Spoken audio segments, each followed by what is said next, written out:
എല്ലാവർക്കും നമസ്കാരം. ഇന്ന് ഞാൻ നിങ്ങളോട് അണുതൈലത്തെ പറ്റിയുള്ള വിവരങ്ങളാണ് പറയുന്നത്. കഴുത്തിന് മുകളിലോട്ടുള്ള എല്ലാവിധ രോഗങ്ങൾക്കും നസ്യം ചെയ്യാൻ ഉപയോഗിക്കുന്ന ഒരു ആയുർവേദ മരുന്നാണ് അണുതൈലം. തലവേദന, മൈഗ്രെയിൻ, സൈനസൈറ്റിസ്, മുടികൊഴിച്ചിൽ, വട്ടത്തിൽ മുടി കൊഴിയുന്നതിനും അണുതൈലം ഫലപ്രദമായ ഒരു മരുന്നാണ്. കൂടാതെ ഓർമ്മശക്തിക്കും കണ്ണിൻ്റെ കാഴ്ചശക്തി വർദ്ധിപ്പിക്കാനും തലയ്ക്ക് ഭാരം അനുഭവപ്പെടുന്നതിനും തലയിൽ കെട്ടിക്കിടക്കുന്ന കഫം ഇളക്കി കളയുന്നതിനും അകാല നരയ്ക്കും ഉറക്കം കിട്ടുന്നതിനും വളരെ നല്ലൊരു മരുന്നാണ് അണുതൈലം. രോഗമില്ലാത്തവർക്കും അണുതൈലം ഉപയോഗിച്ച് പതിവായി നസ്യം ചെയ്യുന്നതുകൊണ്ട് കഴുത്തിന് മുകളിലോട്ടുള്ള എല്ലാ രോഗങ്ങളെയും ചെറുക്കുമെന്നും ആയുർവേദാചാര്യന്മാർ പറയുന്നുണ്ട്.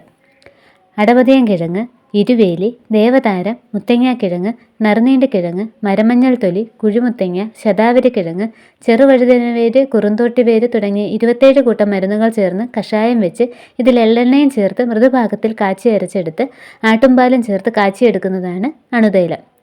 ഗർഭിണികളും പ്രസവം കഴിഞ്ഞിരിക്കുന്നവരും നസ്യം ചെയ്യാൻ പാടുള്ളതല്ല. അതുപോലെ തന്നെ ഭക്ഷണത്തിന് ശേഷവും മദ്യപിച്ചതിന് ശേഷവും നസ്യം ചെയ്യാൻ പാടുള്ളതല്ല.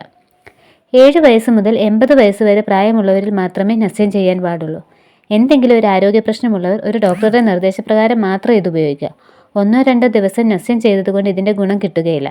തുടർച്ചയായി ഇത് ചെയ്തെങ്കിൽ മാത്രമേ ഇതിൻ്റെ ഫലം കിട്ടുകയുള്ളൂ. ഈ ഒരു അറിവ് നിങ്ങളുടെ സുഹൃത്തുക്കളിലേക്ക് മാക്സിമം ഷെയർ ചെയ്യുക. പുതിയ വീഡിയോകൾക്കായി ഞങ്ങളുടെ ചാനൽ സബ്സ്ക്രൈബ് ചെയ്യുക.